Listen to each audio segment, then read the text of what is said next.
Dear students, welcome to the cost accounting class. ഇപ്പോൾ കഴിഞ്ഞ ക്ലാസ്സിൽ നമ്മൾ മെറ്റീരിയൽ കൺട്രോൾ പ്രോസസ്സ് എന്താണെന്ന് പറഞ്ഞു, പർച്ചേസിങ് എന്താണെന്ന് പറഞ്ഞു, രണ്ട് തരം പർച്ചേസിങ് പറഞ്ഞു, ദെൻ പർച്ചേസ് ഡിപ്പാർട്ട്മെൻറ്റിൻ്റെ ഫങ്ഷൻസും പറഞ്ഞു. ഇന്ന് നമ്മൾ ഡിസ്കസ് ചെയ്യുന്നത് പർച്ചേസ് പ്രൊസീജിയർ, എങ്ങനെയാണ് പർച്ചേസ് ചെയ്യുക എന്നുള്ളതാണ്. Purchase procedure may differ from firm to firm. However, the basic steps in purchasing material are common. There are as follows. ഇപ്പോൾ ഓരോ ഫേമിലും പർച്ചേസ് പ്രൊസീജിയർ എന്താണ്, കോമൺ ആണ്. അത് ഏതൊക്കെയാണെന്നാണ് പറയുന്നത്. First one, receiving purchase requisition, inviting quotation and tender, selecting supplier, placing purchase order, receiving of materials, inspecting of materials, checking the invoice and making payment. അപ്പോൾ 7 സ്റ്റെപ്സിലൂടെയാണ് എന്ത് ചെയ്യുക, ഒരു പർച്ചേസ് പ്രൊസീജിയർ കടന്നു പോവുക. അപ്പോൾ ഈ 7 സ്റ്റെപ്പ് മസ്റ്റാണ്. ഏത് ഫേമിലും പർച്ചേസ് ചെയ്യുമ്പോൾ നമ്മൾ ഈ 7 സ്റ്റെപ്പ് എന്ത് ചെയ്യും, പോകും. നോക്കാം. First step, receiving purchase requisition. The purchase department will start purchasing materials only after receiving a purchase requisition. Purchase requisition is a formal request to the purchase department to purchase materials specified in it. അപ്പോൾ എന്താണ്, എപ്പോഴാണ് purchase department work തുടങ്ങുക? Will start purchasing materials only after receiving purchase requisition. Purchase requisition കിട്ടിക്കഴിഞ്ഞാൽ മാത്രമേ എന്ത് തുടങ്ങുമെന്ന് പറയുന്നത്, purchase തുടങ്ങും. അത് എന്താണ്, ഒരു ഫോർമൽ റിക്വസ്റ്റ് ആയിരിക്കും. ഓരോ ഡിപ്പാർട്ട്മെൻറ്റും എന്താണ്, ഒരു ഫോർമൽ റിക്വസ്റ്റിലായിരിക്കും എന്ത് ചെയ്യുക, പർച്ചേസ് ഡിപ്പാർട്ട്മെൻറ്റിന് കൊടുക്കുക. It authorises the purchase departments to purchase materials. It contains particulars of description of materials required, date by which materials are required, quality and quantity of material required, name of the requisition department is prepared by the store keeper. അപ്പോൾ എന്തൊക്കെയാണ് ഇതിലുണ്ടാവുകയെന്ന് വെച്ചാൽ, purchase റിക്വസിഷനിൽ ഉണ്ടാവുക എന്തൊക്കെയാണെന്ന് വെച്ചാൽ, ഏതാണ് material, ഏത് മെറ്റീരിയലാണ് വേണ്ടത്, ഡേറ്റ് എന്നാണ് വേണ്ടത്, ക്വാളിറ്റി ക്വാണ്ടിറ്റി, ഏത് തരം, എത്ര ക്വാണ്ടിറ്റി വേണം, ഏത് ക്വാളിറ്റി ഉള്ളതാണ് വേണ്ടത്, then name of requisition department, ഏത് ഡിപ്പാർട്ട്മെൻറ്റാണ്, പ്രൊഡക്ഷൻ ഡിപ്പാർട്ട്മെൻ്റ് ആവും അല്ലെങ്കിൽ വേറെ ഏതെങ്കിലും ഡിപ്പാർട്ട്മെൻ്റ് ആവും, ഏത് ഡിപ്പാർട്ട്മെൻറ്റിന് ആവശ്യം. ഇതൊക്കെ എന്താണ്, അവരുടെ സ്റ്റോർ കീപ്പറാണ് എന്ത് ചെയ്യുക, ഇത് പ്രിപ്പയർ ചെയ്യുക, ഇന്ന സാധനം വേണം എന്നുള്ളത്. ഓക്കെ. അപ്പോൾ പർച്ചേസ് ഡിപ്പാർട്ട്മെൻറ്റിൻ്റെ സ്റ്റോർ കീപ്പറാണ് പ്രിപ്പയർ ചെയ്യുന്നതെന്ന് വിചാരിക്കുക. അപ്പോൾ അയാൾ നോക്കും, അയാളെ സ്റ്റോറിലുണ്ടോ സാധനങ്ങൾ, നാളെ പ്രൊഡക്ഷൻ നടത്താൻ വേണ്ടി അയാളെ പ്രൊഡക്ഷൻ ഡിപ്പാർട്ട്മെൻറ്റിൽ ഉണ്ടോ എന്നുള്ളത് അയാൾ ചെക്ക് ചെയ്യും. അപ്പോൾ ഇല്ലാത്തത് അയാളാണ് എന്ത് ചെയ്യുക, ആ സ്റ്റോർ കീപ്പറാണ് പ്രിപ്പയർ ചെയ്യുക. അപ്പോൾ ഇതൊക്കെ ആണ് എന്ത് ഇതിൽ കണ്ടെയ്ൻ ചെയ്തിരിക്കേണ്ട കാര്യങ്ങൾ. The purchase requisition is generally prepared in triplicate. 3 copy ഉണ്ടാക്കണം, 3 കോപ്പീസ് ഉണ്ടാവും.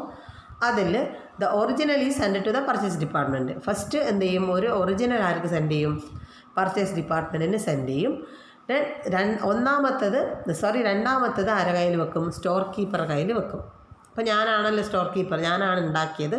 ഞാൻ ഒന്നാമത്തത് ആർക്ക് അയച്ചു, പർച്ചേസ് ചെയ്യാൻ വേണ്ടി പർച്ചേസ് ഡിപ്പാർട്ട്മെൻറ്റിന് അയച്ചു കൊടുത്തു. രണ്ടാമത്തെ എൻ്റെ കയ്യിൽ തന്നെ സൂക്ഷിച്ചു.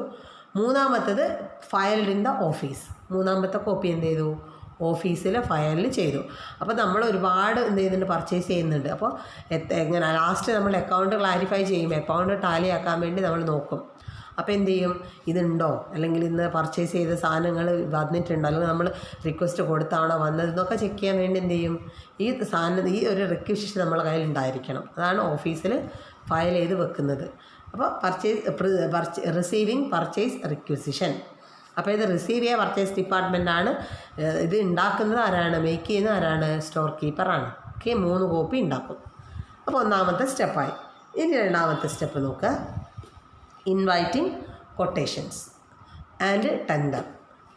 On receipt of the purchase requisition the next step is to select the supplier from whom materials are to be purchase. അപ്പോൾ രണ്ടാമത്തത് എന്ന് പറഞ്ഞാൽ എന്താണ്, നമ്മൾ ആരുടെ കയ്യിൽ നിന്നാണ് സാധനങ്ങൾ വാങ്ങേണ്ടത്, അയാളെ സെലക്ട് ചെയ്യണം. ഏത് സെല്ലറാണ് നമുക്ക് ഏറ്റവും കൂടുതൽ സാധനങ്ങൾ തരുന്നതും നമുക്ക് ഏറ്റവും കോസ്റ്റ് കുറച്ച് തരുന്നതും ആരാണോ അയാളെയാണ് നമ്മൾ എപ്പോഴും സെലക്ട് ചെയ്യുക.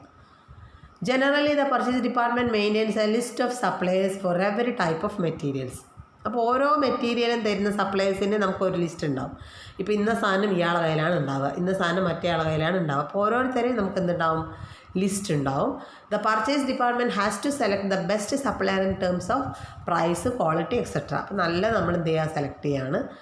A tender is a written letter or advertisement given in newspaper inviting the prospective supplier to quote their lowest price and other terms and conditions. അപ്പോൾ നമ്മൾ കൊട്ടേഷൻ കൊടുക്കുക എന്നാണ്, നിങ്ങൾക്കറിയാം കൊട്ടേഷനൊക്കെ നിങ്ങൾ പത്രത്തിലൊക്കെ വായിക്കുന്നതാണ് കൊട്ടേഷൻ. ടെൻഡർ കൊടുക്കുക, അതായത് ഇന്നത്തെ റോഡ് പഞ്ചായത്തൊക്കെ ടെൻഡർ കൊടുക്കും, റോഡ് പണിയുണ്ട്, ഈ റോഡ് ടാർ ചെയ്യാൻ വേണ്ടി എത്ര രൂപ ചിലവാകും, ഇത് നിങ്ങൾക്ക് കൊട്ടേഷൻ കൊടുക്കണം. അപ്പോൾ ഏറ്റവും കുറവ് പ്രൈസ് ടെൻഡർ കോട്ട് ചെയ്യുന്ന ആളെയാണ് എന്ത് ചെയ്യുക, സെലക്ട് ചെയ്യുക.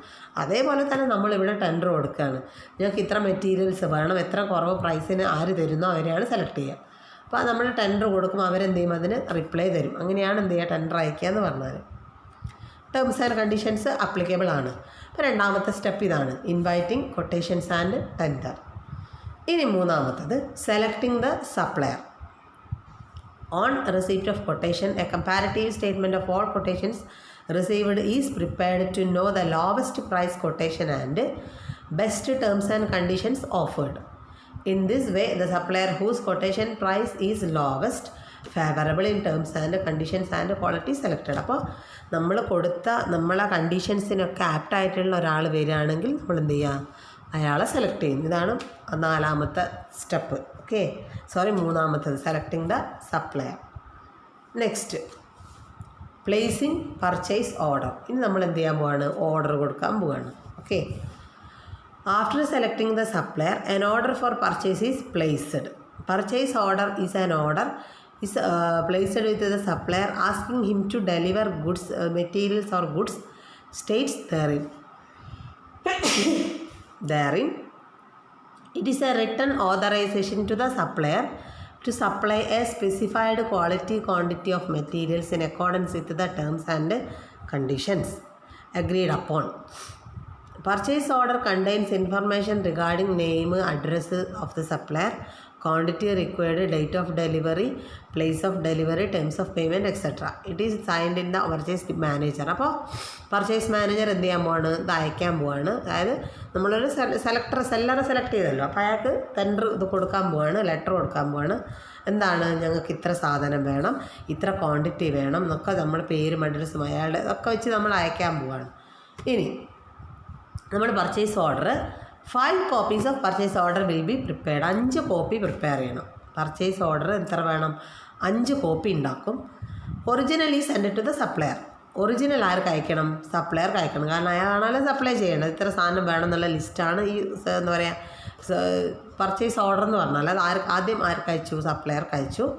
Then 1 copy to the store department. ഒരു കോപ്പി ആർക്ക് അയക്കണം, സ്റ്റോർസ് ഡിപ്പാർട്ട്മെൻറ്റിന് അയക്കണം. അപ്പോൾ ഇത് ഉണ്ടാക്കുക പർച്ചേസ് ഡിപ്പാർട്ട്മെൻറ്റാണ്, ഓർത്ത് വെക്കുക. എപ്പോഴും പർച്ചേസ് റിക്വസിഷൻ ഓർഡർ അല്ലെങ്കിൽ പർച്ചേസ് ഓർഡർ ഉണ്ടാക്കുക പർച്ചേസ് ഡിപ്പാർട്ട്മെൻറ്റാണ്. അപ്പോൾ ഒരു കോപ്പി ആർക്ക് അയച്ചു, സെല്ലർക്ക് അയച്ചു. ഒരു കോപ്പി ആർക്ക് അയച്ചു, സ്റ്റോർ കീപ്പർക്ക് അയച്ചു. എന്തിനാ ഈ സ്റ്റോർ കീപ്പർക്ക് അയക്കുന്നതെന്ന് വെച്ചാൽ ഈ ഗുഡ്സ് വരുമ്പോൾ തമ്മിൽ ഒത്തു നോക്കാൻ വേണ്ടിയാണ്, അല്ലേ? അയാൾ പർച്ചേസ് ചെയ്യാൻ കൊടുത്ത ഓർഡറിനനുസരിച്ചാണോ കിട്ടിയത് എന്നുള്ളത് കമ്പയർ ചെയ്യണം. അതിന് വേണ്ടിയിട്ടാണ് ആർക്ക് അയച്ചത്, സ്റ്റോർ കീപ്പർക്ക് അയച്ചു ഒന്ന്. Then 1 copy to the receiving department. അപ്പോൾ സ്റ്റോർ കീപ്പർക്ക് കിട്ടുന്നതിന് മുൻപേ ആദ്യം ആർക്ക് കിട്ടും, റിസീവിങ് ഡിപ്പാർട്ട്മെൻറ്റിന് കിട്ടും. അതായത് ഗുഡ്സ് വാങ്ങി വെക്കുന്ന ഡിപ്പാർട്ട്മെൻറ്റ്. അപ്പോൾ ഞാൻ ഓർഡർ കൊടുക്കുന്നുണ്ടെങ്കിൽ ഞാനല്ല പോയി വാങ്ങുക, വേറൊരാളാണ് പോയി വാങ്ങുക, അല്ലെങ്കിൽ വേറെ ഡിപ്പാർട്ട്മെൻ്റ് ആയിരിക്കും പോയി വാങ്ങുക. അപ്പോൾ ആ റിസീവിങ് ഡിപ്പാർട്ട്മെൻറ്റിന് ഒന്ന് അയക്കണം, കാരണം കിട്ടിയത് കൊടുത്തത് തന്നെയാണോ കിട്ടിയിരിക്കുന്നത് നോക്കാൻ. Then 1 copy to the cost accounting department. എന്തിനാ ഈ കോസ്റ്റ് അക്കൗണ്ടിങ്ങിന് വേണ്ടത്, പൈസ കൊടുക്കണ്ടേ? നമ്മൾ സാധനങ്ങളിൽ എന്ത് ചെയ്യണം, പൈസ അടയ്ക്കണം. അതായത് നമ്മൾ സാധനങ്ങൾ വാങ്ങി വെച്ചാൽ പോരാ, അതിന് ക്യാഷ് പേയ്മെൻറ്റ് നടത്തണം. ആ പേയ്മെൻറ്റ് നടത്തുക എപ്പോഴും ഏത് ഡിപ്പാർട്ട്മെൻറ്റാണ്, അക്കൗണ്ടിങ് ഡിപ്പാർട്ട്മെൻറ്റാണ്. അപ്പോൾ ഒന്ന് എങ്ങോട്ട് അയച്ചു, കോസ്റ്റ് അക്കൗണ്ടിങ് ഡിപ്പാർട്ട്മെൻറ്റിന് അയച്ചു. ദെൻ ലാസ്റ്റ് കോപ്പി എവിടെ തന്നെ, പർച്ചേസ് ഡിപ്പാർട്ട്മെൻറ്റിൽ തന്നെ വെക്കും. അപ്പോൾ ഞാൻ പർച്ചേസ് ഓർഡർ കൊടുക്കുമ്പോൾ ഒരു കോപ്പി ആരുടെ കയ്യിൽ തന്നെ വെച്ചു, പർച്ചേസ് ഡിപ്പാർട്ട്മെൻറ്റിൽ തന്നെ വെച്ചു. ഫോർ ഫ്യൂച്ചർ റെഫറൻസ്, എന്തെങ്കിലും ഫ്യൂച്ചറിൽ എന്തെങ്കിലും മിസ്ക്ലാരിഫിക്കേഷൻ വന്നാൽ അത് റെഫർ ചെയ്യാൻ വേണ്ടി ഒന്ന് എവിടെ തന്നെ വെച്ചു, പർച്ചേസ് ഡിപ്പാർട്ട്മെൻറ്റിൽ തന്നെ വെച്ചു. അപ്പോൾ ഇതാണ് പർച്ചേസ് ഓർഡർ. അപ്പോൾ പർച്ചേസ് ഓർഡർ 5 എണ്ണം ഉണ്ടാക്കി. ഒന്ന് സെല്ലർക്ക് അയച്ചു, ഒന്ന് സ്റ്റോർ കീപ്പർക്ക് അയച്ചു, ഒന്ന് റിസീവിങ് ഡിപ്പാർട്ട്മെൻറ്റിന് അയച്ചു, ഒന്ന് കോസ്റ്റ് അക്കൗണ്ടിങ് ഡിപ്പാർട്ട്മെൻറ്റിന് അയച്ചു, ഒന്ന് പർച്ചേസ് ഡിപ്പാർട്ട്മെൻറ്റിൻ്റെ കയ്യിൽ തന്നെ വെച്ചു. ഓക്കെ, അപ്പോൾ ഇതാണ് ഇന്നിപ്പോൾ ഒരു 4 എണ്ണം നമ്മൾ പറഞ്ഞു. എന്താണ്, 7 പ്രൊസീജിയർ ഉണ്ട്, 4 എണ്ണം നമ്മൾ പറഞ്ഞു. ബാക്കിയുള്ളത് അടുത്ത ക്ലാസ്സിൽ പറയും. അപ്പോൾ ഇത്രയും എന്ത് ചെയ്യുക, ഇത് ഒരു എസ്സേ ആണ്. എന്ത് പർച്ചേസ് പ്രൊസീജിയർ ഒരു എസ്സേ ആണ്, 15 മാർക്കിൻ്റെ എസ്സേ ആണ്. അപ്പോൾ ഈ 7 പോയിൻ്റ് നിർബന്ധമായിട്ടും പഠിച്ചിരിക്കണം. അപ്പോൾ നോട്ടിലേക്ക് മാറ്റാം. Thank you.